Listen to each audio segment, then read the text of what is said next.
You're listening to Your Superpowered Mind on the Superpower Up podcast, the show that investigates the innate power within your brain to create lasting change. Hey everyone, welcome to Your Superpowered Mind. I'm your host, Kristin Maxwell, and in this show, we explore the process of transformation and give you tools and strategies that you can use to transform your own life. Today, we are going to be talking to Kathleen Woodington about finding inspiration and hope after depression. Kathleen Woodington is an empowerment and lifestyle coach who shows successful businesswomen who struggle with depression, trauma, or chronic illness how to feel hope, experience more energy, and step into their power. As a yoga and meditation teacher and a life coach and former occupational therapist, Kathleen uses multiple healing modalities, tools, and techniques to heal and empower others to grow into their greatness. Kathleen, welcome to Your Superpowered Mind. It's so good to be here with you, Kristin. I am very excited to share you with everybody. So my first question is always, what superpower did you discover as the result of mastering your mind? The superpower that I discovered was surrender. And what it allowed me to do is to really basically drop to my knees and realize that I can actually not figure out what is happening, what is going on, and just to really say, I actually have no clue.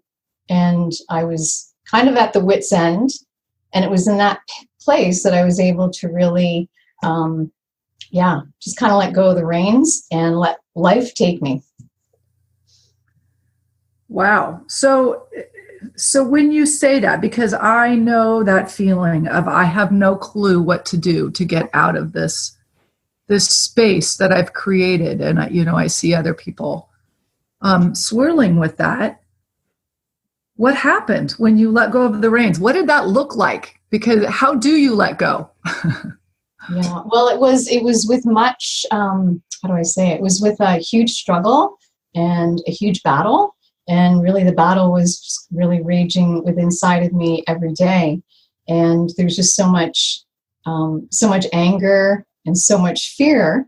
And again, that was all turned against me. So it was just got to a point where I just basically drove myself into the ground. So much so that I had to have my thyroid gland removed. And it was autoimmune disease. And that was like full-blown inflammation throughout my entire body. And then basically I just lost everything. I lost my mental health, my physical health. I lost my career and relationships and my finances. And so everything basically came to a screaming halt. And it was at that point that I just didn't know what else to do. And I just really realized that what I do and what I have done is no longer serving me. And basically I just really opened up and I just said, I am willing to learn a better way. And that's really what started to happen for me, is just to be open. And from there, I started to connect with people and resources and different healers. And just really, because everything that I knew as of me in terms of my mind, I say that I lost my mind, but I found my soul. And that really has been my journey, is the conditioned mind that I had and all the lack and the limitation, and just really realizing that all those programs, they were no longer serving me. And it was just that awakening and coming into awareness that, so I have lost, my cognition and everything else. And now I actually have to get to a point where I actually get to choose what do I want to create. So that's kind of what it looked like for me. And in the midst of all of that, because that didn't happen overnight, there was not just one dark night of the soul. And there was not 1 week or month or year. It was over a long time that I spent so much time, consumed in the abyss of, I'll call it hell. So much so that I really, see myself as a tour guide for hell. And it's taught me a lot to be in that part of my mind and to be able to really know that terrain and know that it was from the deepest, darkest places of my being that I was actually able to, basically being able to actually transmute all of that, to be with those feelings, and then to do the deepest, most profound healing of my whole life. So that is really the gift in all of this, is that, and I also consider myself a midwife for the soul, is that I really straddle the dark and the light, and I see the gift in the duality of this existence. And that really, for me, what really looks like a balanced life is really balancing that dark and that light, the physical and the non-physical aspects of us, so that we can really, step into our power and really live an empowered life. Wow.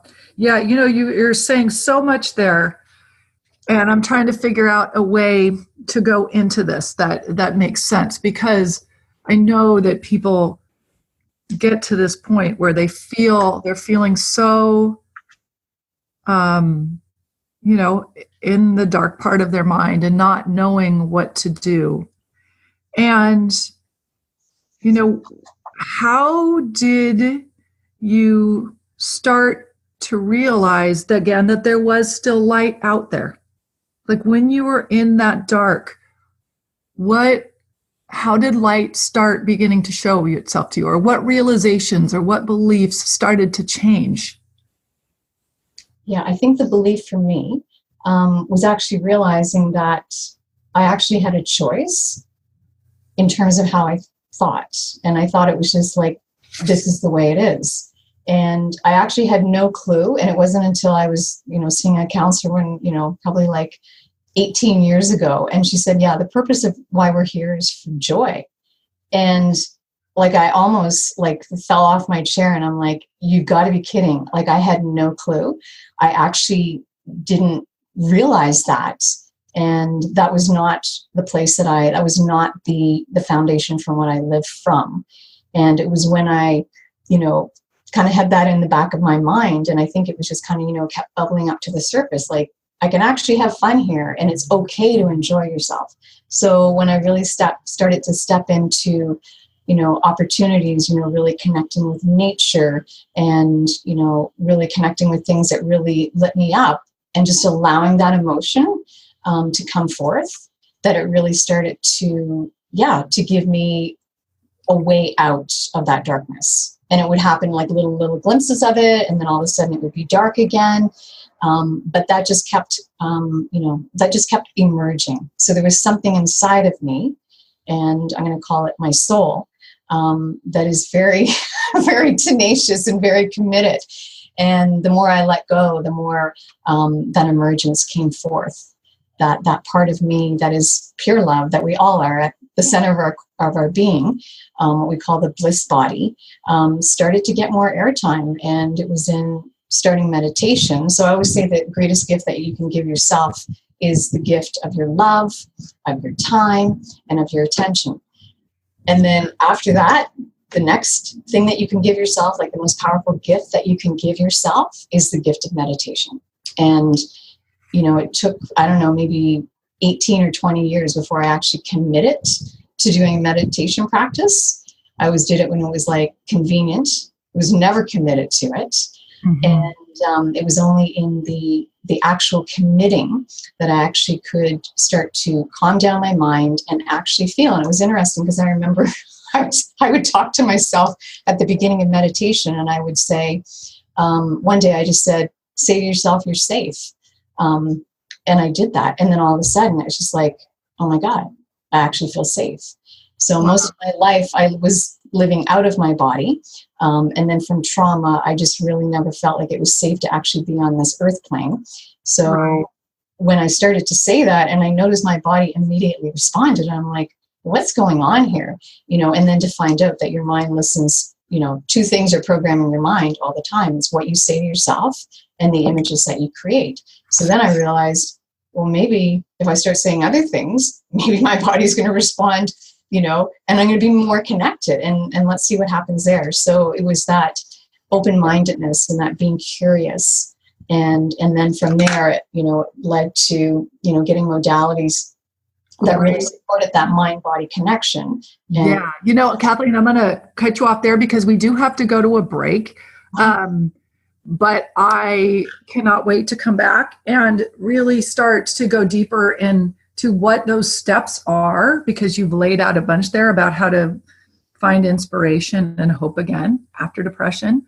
But before we go, can you let people know where they can find you and find your work? Yeah, I have a website, and my website is accessyou.ca. So it's accessyou.ca. And my contact information is on the website. Great.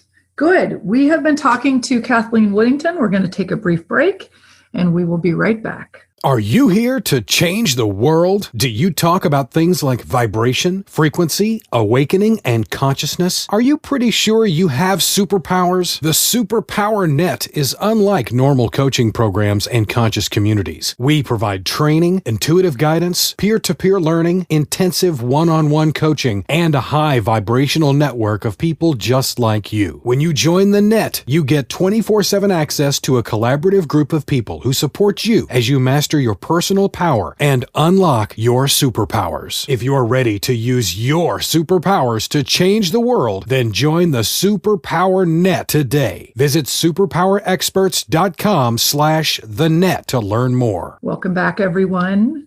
I want to, Kathleen, talk some more about, how you started to feel this little bit of light, even in the darkness.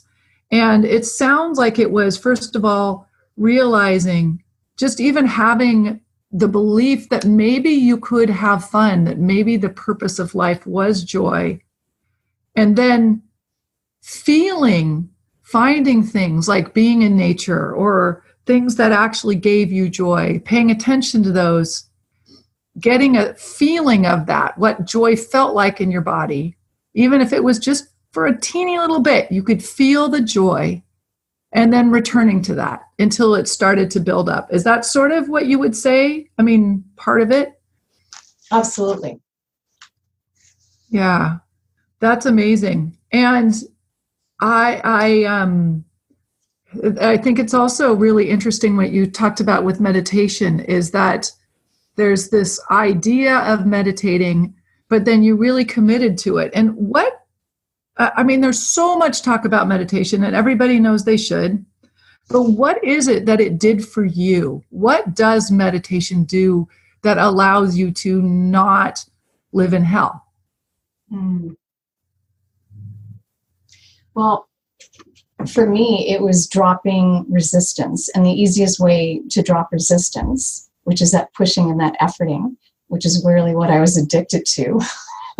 So really an ego mind and that protective personality, for me, it just allowed me to be. And the reason I got myself into, the state of losing my thyroid gland and everything else that happened because of that, was because I actually couldn't be. I didn't even know what that meant. I was just constant doing and achieving, checking things off on my list. What's the next thing I'm going to do? And the reason for all of that, of course, was because I was avoiding my feelings. I didn't know how to feel feelings. And it was in, being able to actually hit the pause button.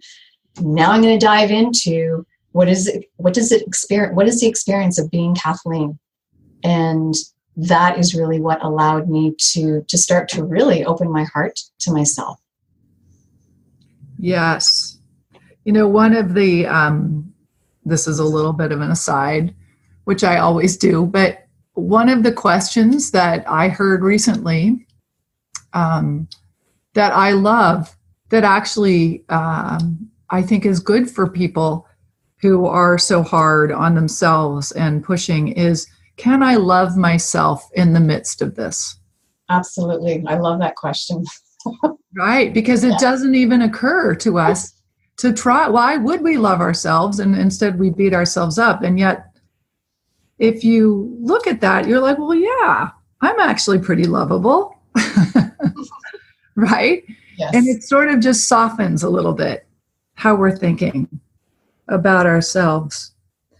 So when you then have people who come to you with clients and they're themselves struggling with depression, how do you help them to start to, to get out of that darkness? Is there something you ask them to look at first, or?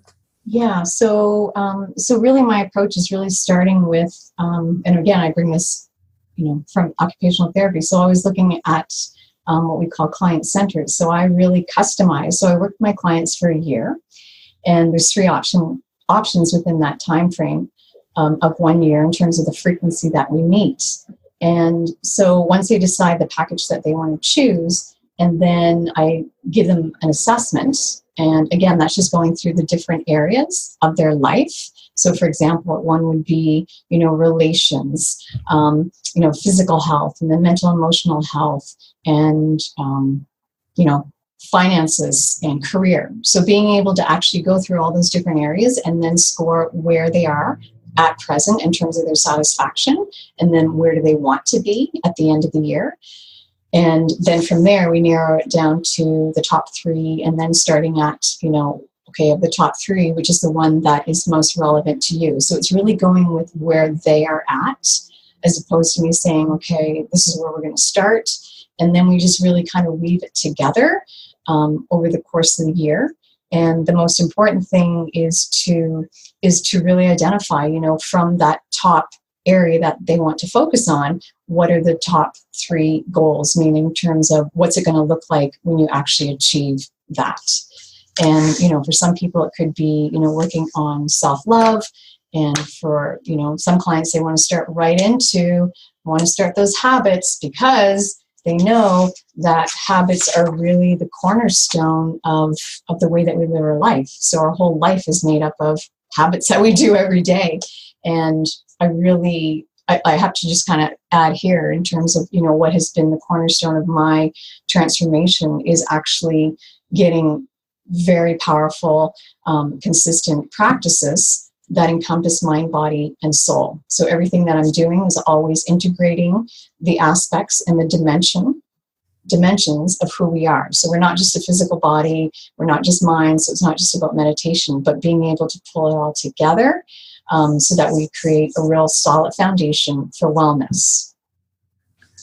That's great. So for an example, so for meditation, and then is it exercise and then working on beliefs? Is that what you mean? Sort of bringing that in? And that sort of like practices coming from 3 different areas? Yes, exactly. So it's all basically, it's integrating everything so that basically people are feeling that they're in alignment and that they're living their truth. And that is really key, is to really come from a place to really help people connect their mind, their body, and their spirit, so that they're feeling that they're not just going on autopilot. And that's the other thing, is I help them to really be able to connect to their thoughts. What am I thinking?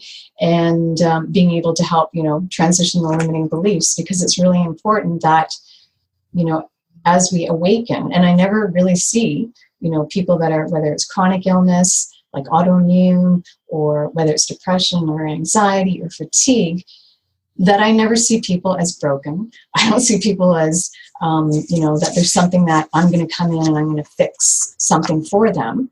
I'm going to support them. But what I really see is that whatever is happening with my clients, that it's a call for wholeness. That it is their soul that is calling them and saying, where you are right now, you are not in alignment. You are not in integrity to yourself. You're not where you truly are meant to be. And that it's just really a wake-up call. And I'm just there to help them wake up more and to really empower them with tools that is really going to serve them to live a life that is really nourishing their mind, their body, and their soul. Yes, that's beautiful. And it is, I know that Western medicine is very much finally catching up with the impact of very much how our chemistry impacts our happiness, in terms of nutrition and diet and supplements and exercise and just all the chemicals that are created. And you are also bringing in the more of the soul piece of it and the spirit piece. So how do you encourage people to, there's meditating, but a lot of people resist meditation. How do you also help them to find their soul and their spirit? Because I think a lot of people don't even know to think about it or to feel into it, if that makes sense. No, I totally agree with you. Yeah, there's not a lot of emphasis placed on that. Well, what I like to do is I just like to really empower people with tools, and some of the simplest tools that I use are questions. And when we ask a question, we're actually opening up what we call the quantum field. So we're opening up to possibilities. So an answer is always going to close that field, but a question is going to open up possibilities. And, starting a day and then just being able to, just even lying in bed and asking the question, how good can I feel today? And how can I feel good today? So those questions are actually connecting them to themselves. And then taking the inspired action from those questions and not just leaving them, okay, I've just done this one thing. I actually got out of bed and I took a shower. And which is where I was when I started actually, these were power tools for me. And then it's like, okay, so now that you've gotten out of bed and you've taken a shower, ask the question again. And then it would be like, okay, so maybe it might be to journal, or it could be to actually get outside and move your body, or to play some music. So using those questions to always come back to you. Right. That's great. And what I love, I've this is one of the things I think about too a lot, is using questions that the questions that automatically come to us are often the ones that are like, what's wrong with me? What's wrong with my life right now? Mm-hmm. And so what you're saying is asking questions that are getting us looking at a more powerful affirmative direction, a life-giving direction, consciously. Exactly.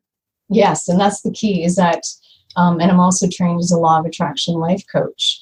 And what I empower my clients to do is to consciously create a sustainable lifestyle that is aligned with their truth and with their life purpose.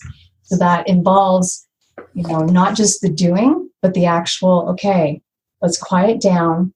And, questions that I ask myself in the morning that I teach my clients. How do you want to feel today?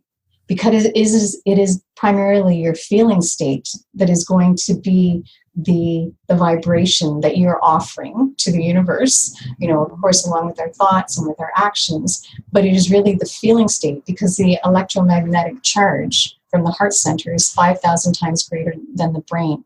So how do you want to feel today? And consciously cultivating that from a place of being deliberate is, to me, I think, one of the most powerful things that we can do as a conscious creator. And knowing that, that our inner world creates our outer world. So it's our inner world that is creating our outer world. So really taking the time and, knowing that, I teach my students that, 1 hour of meditation is worth, 8 hours of efforting, means moving things and struggling in the physical world. But it is really the gold is in the non-physical. So even just pausing, if they don't want to meditate, is to, lying in bed, how do I want to create my day? And being a deliberate creator. So rather than life is happening to me, that's the old program, that's the conditioned mind, that's what I call the matrix.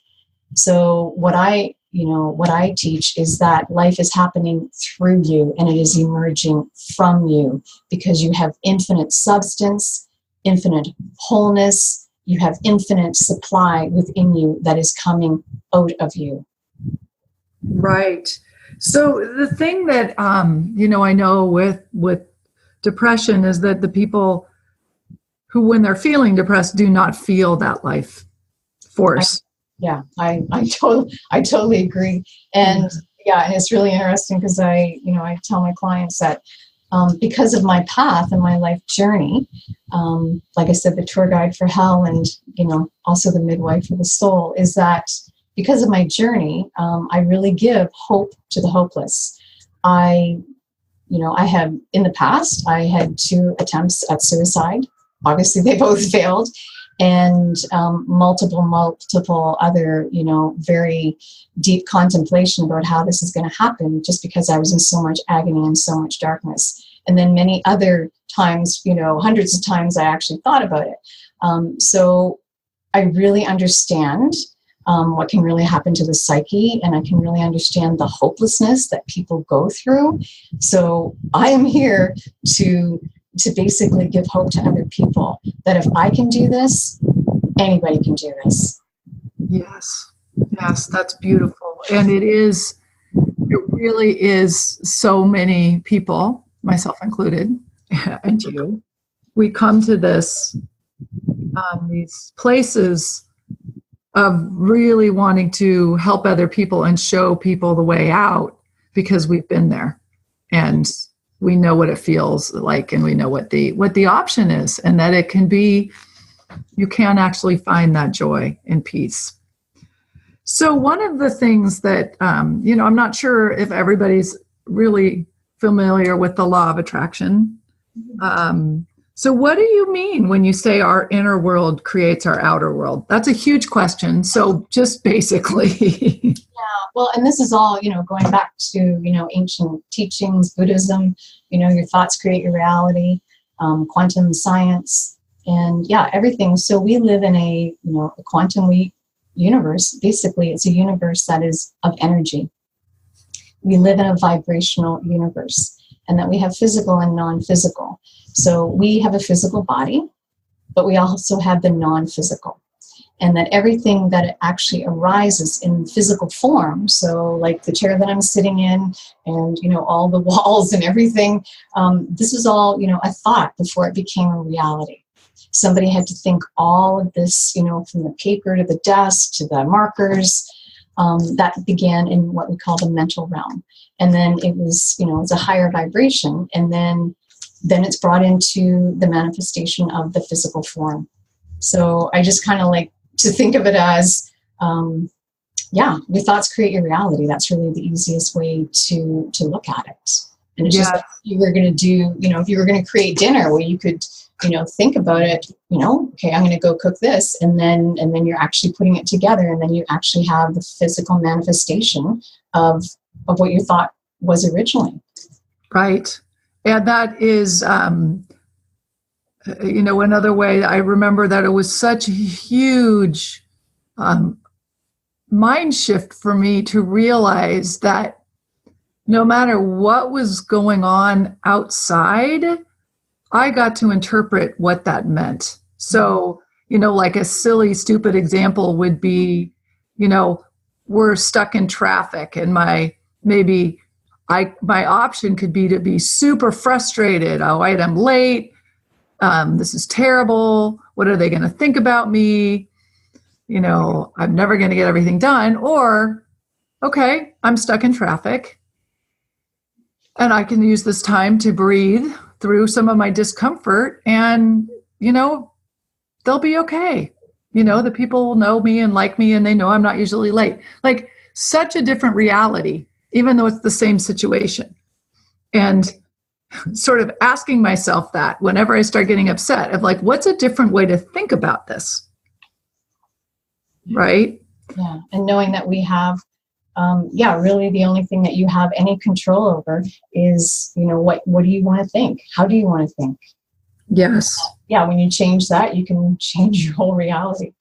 Yes. And it is possible through, as you've been saying, getting practices and integration of all of the parts of you that you can actually start to learn how to change your thinking so that it's not so dark. Yeah.